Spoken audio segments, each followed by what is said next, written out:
So we're going to use Microsoft SQL Server 18 for this Lab 3 assignment, the assignment on databases. So when you log on to your VLab,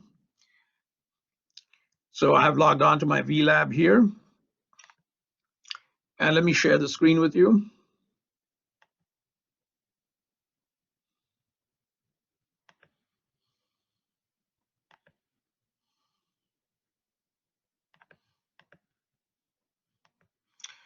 So you should be seeing my VLab screen. And when you log on to VLab, you're going to go to Start and scroll down till you see Microsoft SQL Server Tools 18. So that's the database we're using, Microsoft SQL Server 2018. Now, when you click on this drop-down arrow, you'll see here Microsoft SQL Server Management Studio. Again, the 2018 version of that. SQL Server Management Studio is an interface to the SQL Server database. And it allows you to do things like creating tables.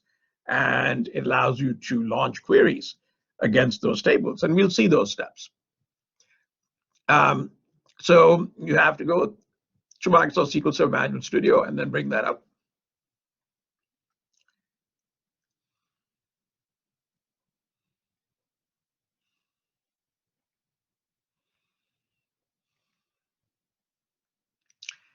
And here you'll see this dialog, SQL Server name. So the SQL Server database is installed on some server. And so what it's asking you for is, well, what is that server that the SQL Server database is installed on? So the server name is actually STCS3. So there you'll type in STCS3, and then you'll click on Connect. Okay, so you should see the Object Explorer window appear out there. And then when you click on this plus sign, you'll see that a whole lot of databases have been created for students in the course. And I've put on the, from start here, you'll see an Excel file that shows which student database you've been given. So there's a file, just look for your name and then look for the student database instance that has been assigned to you. And let's say you're on student 12, then you're going to work on the student 12 database. I have also been assigned a database. It's instructor. So it is in the instructor database where I will be creating the tables and then launching queries. And those are the next steps that we are going to go through of how to create the tables, how to define the primary keys and everything before you can populate the tables with data. We have to make sure that the tables have been correctly constructed. So if I click on this to expand it, then I'm going to see tables. And like I said, I've already created a whole bunch of tables. But to create a table, what you're going to do is I'm going to go to the steps of doing that. So you select that icon, then do a right click, and then do a new table. And I'm using the employee database, which has two tables in it, and both of them come from, and the data for both of them come from the Excel file called employee DB dataset. So what are the columns and what are the data types? That's the thing that has to be first defined. So let me again bring up that file.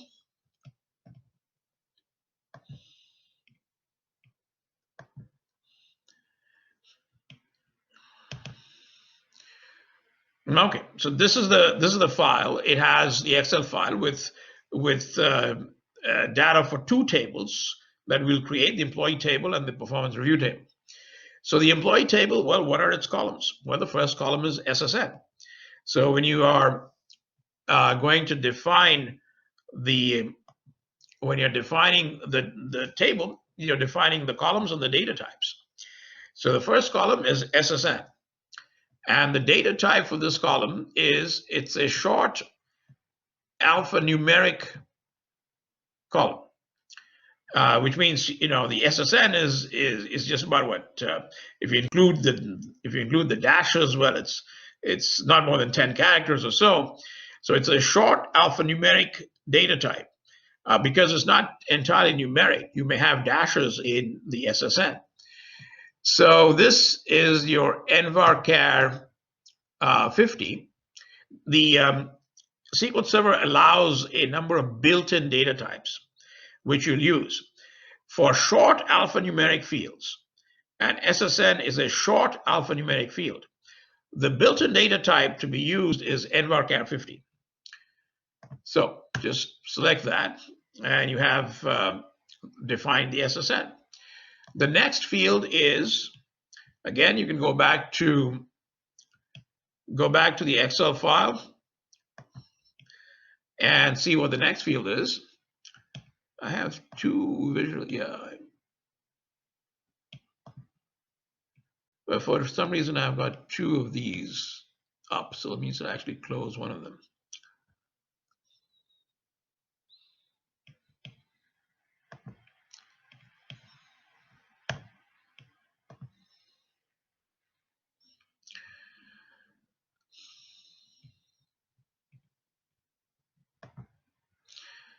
Okay, so I've defined the first column, which is SSN and nvarchar 50.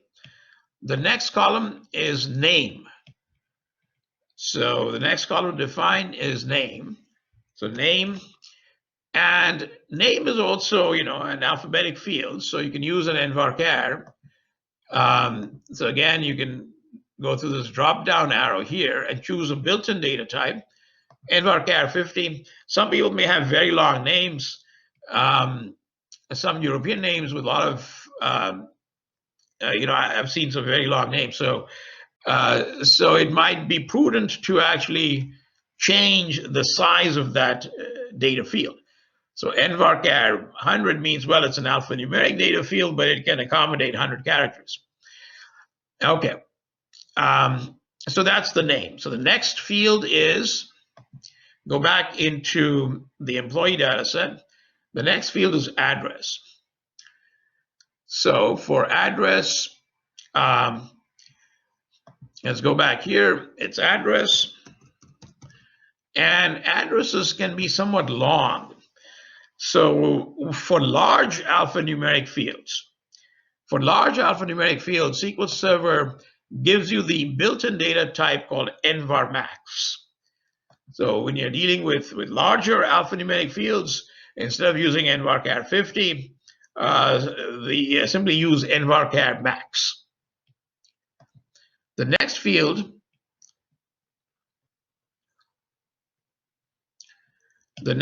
here is department. So create department.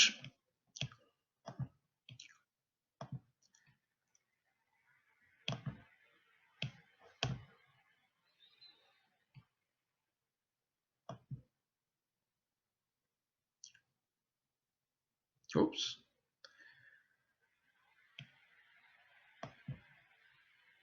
Looks like I lost my connection to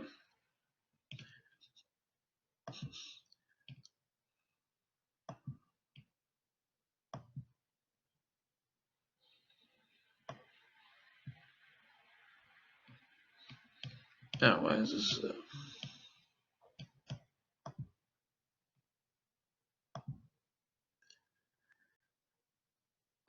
Okay, looks like I lost my connection to the database. So I'm actually going to do this again. Okay, there we go. All right, so we have defined address, and that's an nvarchar max field. Then let's look at the employee table again. The next field is department. So the department that the employee belongs in, that too is an alphanumeric short field. So department, and you can choose NVARCHAR 50 for it. All right. The next field is salary. Salary, this is an integer field. So you don't want to choose NVARCHAR 50. If you chose an alphanumeric field, you would not be able to do any arithmetic with this. So therefore, for salary, the built-in data type, there are numeric data types that are also there, and you can choose integer. And this will allow you to freely do various kinds of arithmetic manipulations with salary. Okay, the next field is position. So here I've actually just kept things simple. I put everybody as their position is either a worker or a supervisor. And I've done this to be able to illustrate to you some of the capabilities of SQL, such as group by capabilities, which we will see. All right, so the next field is position.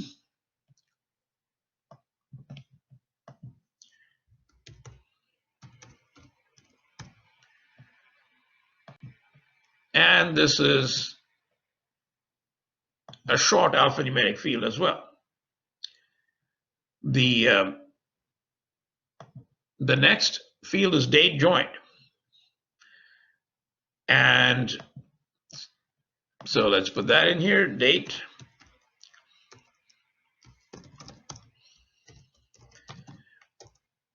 Now notice one thing. The date joined field has a blank space in the middle. SQL Server allows you to define column names with blank spaces. What SQL Server will do is it will put rectangular brackets around that column name, which has a blank space. So the moment I go to define the data type for that column, you will see that these two rectangular brackets appeared magically around that column name. That is to indicate that this is being treated as a single entity, if you will. The date join field, even though it has a blank space, when you put columns, rectangular columns around that, you're treating it as a single entity and not as two different entities. Okay, the date join, SQL Server allows you a built-in data type called date, and for date type of fields or columns, what you should use is that built-in data type called date. So here we are using a few different built-in data types, the alphanumeric ones, and also some integer and some the special data types such as date. Now that you've defined the fields, remember to define the primary key. I had mentioned in the kind of the lecture portion of this that the primary key is some column that uniquely identifies an instance of the entity. So here we are trying to actually, this is a table for employees. So different employees, so different instances of the entity employees, same thing. They must be distinguished. And in this case, luckily we have SSN, so we can simply use SSN as the way to distinguish between different employees. So the primary key in this field, in this table, is the SSN. To set the primary key, which you have to do, you're going to choose that column, or in case you were working with a primary key that has multiple columns, you will choose multiple columns. And I'll show you how to do that for the performance review table. But in this case, the SSN is the primary key. So simply select that column and then do a right click. And now you can set the primary key. So you can simply click on this set primary key. And that sets the primary key on this table. And you notice here, this key icon would appear on the left. So that essentially means that you have that column is the primary key for this table. Now you can basically save what you've done so far is you've defined the organization of the table. You've not put any data into it. You've defined the setup of the table. Now you can save the table. So simply click on this cancel button here and close the definition. You will now get a chance to save changes. Yeah, of course, you definitely want to save changes. So you're going to click on yes here. Now you have the opportunity to give the table a name, and give the table a name that relates to what is in that table. So in this table, we have employee information. So it's reasonable for me to give the name employee to this table. Now you notice I have a whole bunch of other employee tables as well. So I think I'm going to distinguish this by calling this employee A. And then you can put in an underscore and T. This is a convention. Putting in the underscore and T is a convention. It simply indicates that this is a table. If you didn't want to put that in, that's fine. But as you would see here, all my tables have that type of specification where I'm using underscore T to identify tables. Now you can close this table. What you should see is on the right-hand side where there is tables, the icon tables, simply do a refresh of that. So with that icon selected, simply do a refresh.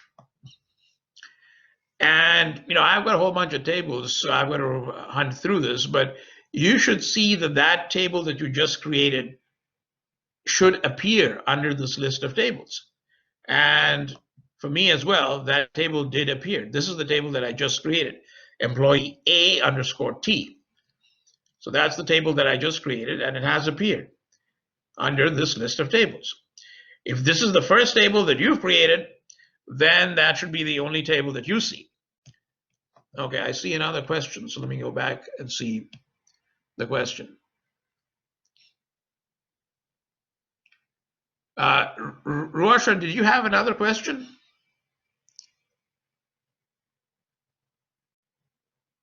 Okay.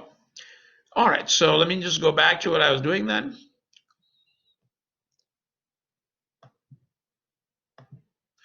Okay, so you'll see that the whatever table you created appears there.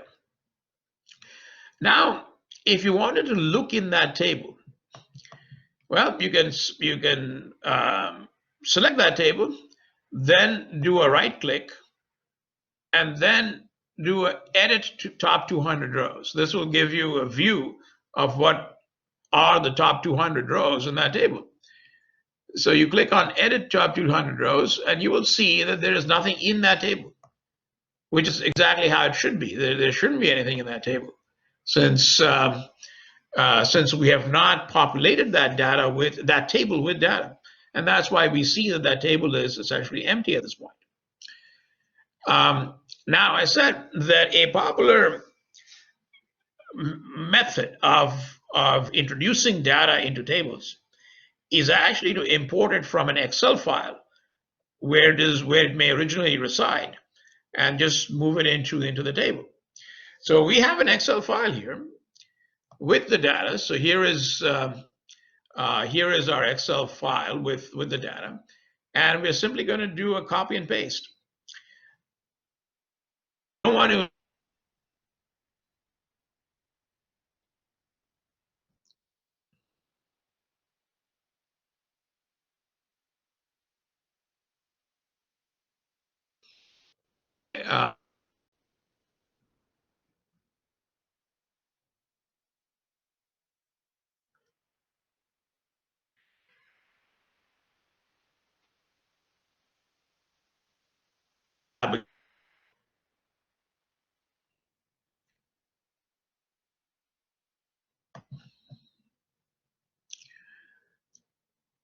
okay. but it does come back. I know the performance runs with VLAB, but it basically came back. It froze for a couple of seconds, and I'm sure you encountered that during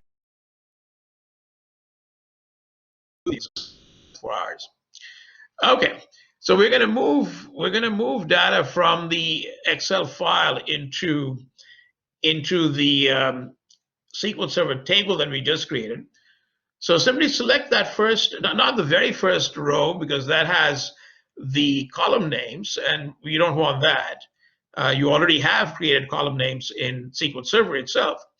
So select the second row. That's the first row with data. And then scroll all the way down, depress the Shift key, and then select the last row. So this way you would have selected all of the data that is there in the Excel file. Now you can do a right click and then do a copy. And now go back to SQL Server Management Studio. So far you were in Excel, you're trying to copy some data from Excel. Now go back to SQL Server Management Studio. And we want to essentially paste this data in here. So select the first row. Select the first row. Then with that selected, depress the right key and then simply do a paste. And you'll see all of the data would have come into the SQL Server table, which is employee. In my case, it is employee A_T. So all of the data would have nicely come into this. And now you can close this, and you don't really have to do any explicit save. The data got saved in that SQL Server table. So you could go back to, if you wanted to make sure that your data is in there, you can go back to the list of tables that you have created, select the table that you want to look into, and then you can either do a select to top 200 rows, top 1,000 rows, or you can do an edit top 200 rows. So if you did a select top 1,000 rows, you would see that all of the data is in here. This is the data. So I did a select top 1,000 rows just to verify that all of the data that I moved in from Excel is indeed in there. Now, so this is the data about the employees. Now there is another table, the performance review table. That too has to be created, and the data has to be moved into the SQL Server table for holding the performance review information. So let's do that. Let's create one other table, and this will give you another example. So you're going to select tables, and then you're going to do a right click, and then you're going to do a new table. And here again, you start to define the columns and the data types. So let's see what the columns are. So for the performance review table, you've got the SSN of the worker who was being reviewed, the performance rating that he got or she got, the percent salary increase, the year. And I've simply, just to keep things simple, I just have the performance review data for 1 year. Certainly, you would have in this table, you would have performance review data year after year after year, and not just for 1 year. But this is just for the purposes of showing you the basic capabilities. And more than the basic capabilities, we'll be doing something somewhat more sophisticated as well of SQL. And then the last table is the SSN of the supervisor that gave the rating to this to the worker. So let's try and create this table again. So here is SSN. So the first field in that table, the performance review table, is SSN. And the data type for SSN is, again, it's a short alphanumeric field. So you're going to click that drop down and then scroll down and choose NVARCHAR 50. It's a short alphanumeric field. Okay. The next field is the performance rating. So every year, the employee gets a performance rating from his or her supervisor. Generally, it's on a 1 through 4 scale. I was in the industry for 15 years. It's always you rate the employee on a 1 through 4 scale, 4 being the best and 1 being the worst.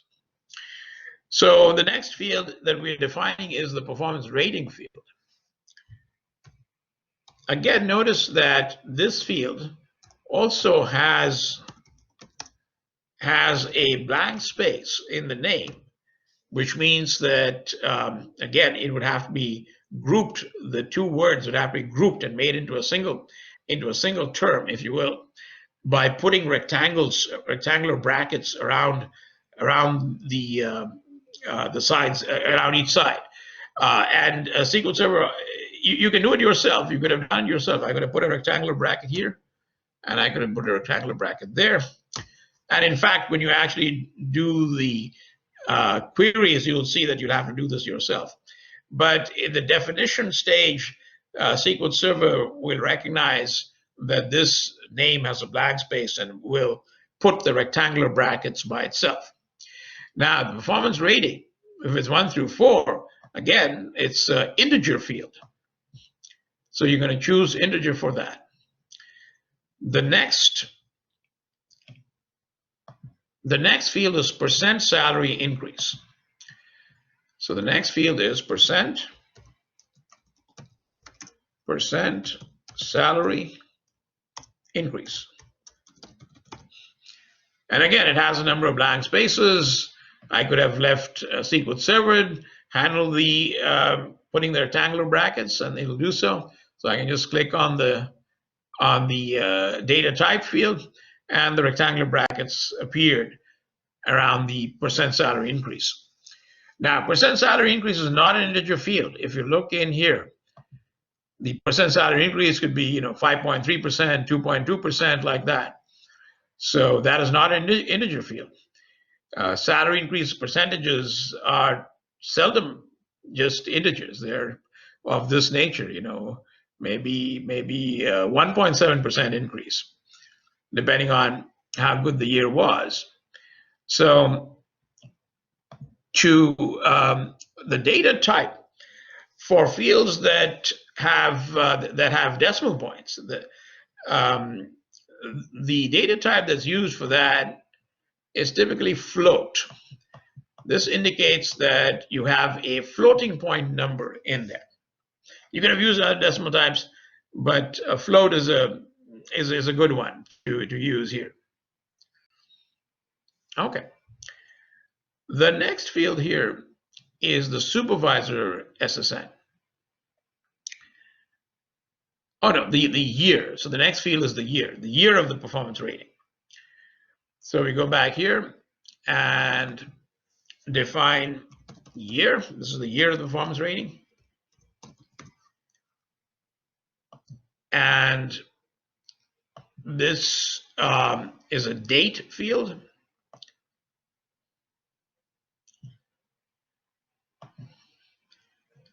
So you can use the data type date. The last field is the supervisor who gave the rating. And so here you have supervisor SSN.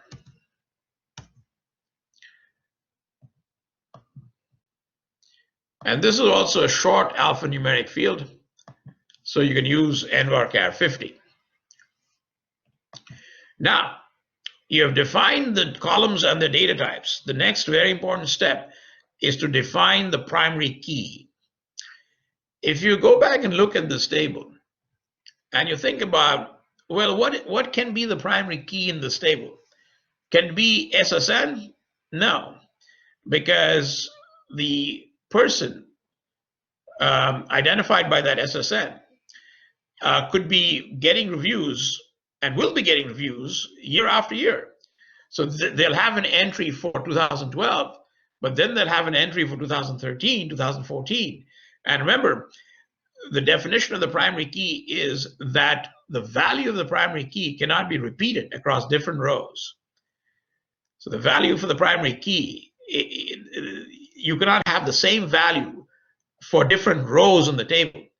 But here, if you use just SSN as the primary key, then indeed you would have the same value across different rows of the table, because that employee will have a row for each year.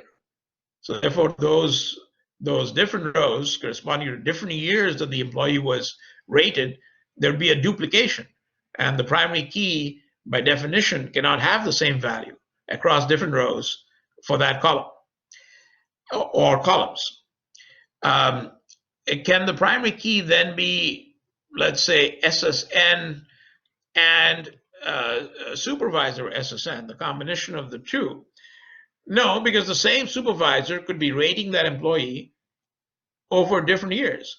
So then again, so even if you used SSN and supervisor SSN as the primary key, you use that combination, that would still not be unique across different rows, because that same supervisor could be rating that same employee in different years.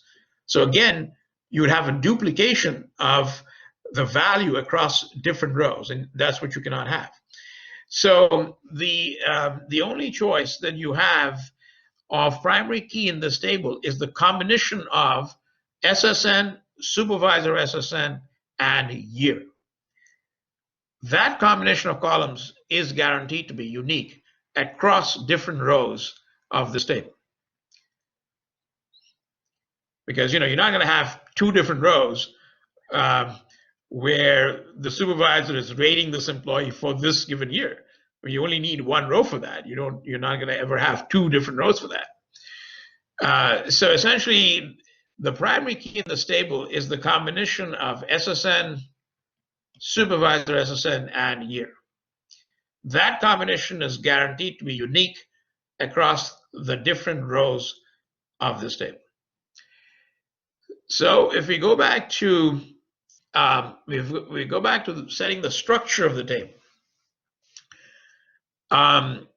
we now have to define. We have defined the columns. We have defined the data types. We have now to define the primary key. And now it's a multi-column primary key as opposed to a single column primary key that we saw for the employee table. So how do you set a multi-column primary key? Well, first choose the first column that you want to be in that primary key. Then depress the control button and choose the next column that you want to be in that primary key. So you'll see you've actually selected two columns. Two of those columns are shaded blue, so you've actually selected two columns. Then select the third column. In this case, three columns make up the primary key. Now you can release the control button and you can do a right click. So release the control button after you've done the selection of the columns that need to be there in the primary key. Now you can release the control button and then do a right click, right mouse click, and then do a set primary key. You'll notice here that the key icon appears across three of those columns. This is indicating to you that the primary key of this table comprises of those three columns. The combination of SSN, supervisor SSN, and year, they make up the primary key of this table. All right, now you want to save the structure of the table, so you're going to click on close, and this will give you the opportunity to save. So click on close, save changes to the table, yes, indeed. So click on yes here, and now you have the opportunity to give the table a name. So give it a name that is meaningful. It was the performance review table. So simply call it performance underscore review. And as I mentioned, I have a lot of performance reviews tables already created, so I'm just going to distinguish it from the tables that have already been created by simply calling it performance review A. You don't have to stick that A in there. And then underscore T by convention to indicate that the table, that we are actually creating a table. And here is where you're going to hit OK. All right. Now, go to the Object Explorer on the left-hand side window pane and select Tables by clicking on it, and then do a right-click and then do a refresh. What you should see is that this performance review table, in my case it was performance review A, should have been created. Okay, so this is the one that I just created, performance review A. And for you, that might be very easy to find because you may have, those may be just the two tables in your database. Okay, now if you select that and then you click, you do a right click, and then you do edit top 200 rows, what you should see is that there is nothing in this table. You have not put any data in this table yet. So, well, that's the next item of business then. We have to put data into the table. Now, where's the data going to come from? Well, as I mentioned, a lot of the data comes from Excel files. And that's what we're going to do. We're going to move the performance review table data into from the Excel spreadsheet into the table. I should mention one thing. Even though I have kept the number of rows to be small, the procedures for moving the rows from Excel to the SQL Server table, those procedures work exactly the same way, whether you have a small number of rows or you have a large number of rows. In these days with big data, we are working with Excel spreadsheets that may have several thousand rows. Well, you can actually, I've actually moved 200,000 rows using exactly the same procedures. So this procedure that I'm showing of how you move from Excel to SQL Server is not limited to just small number of rows. The procedure works exactly the same way, even if you have 200,000 rows.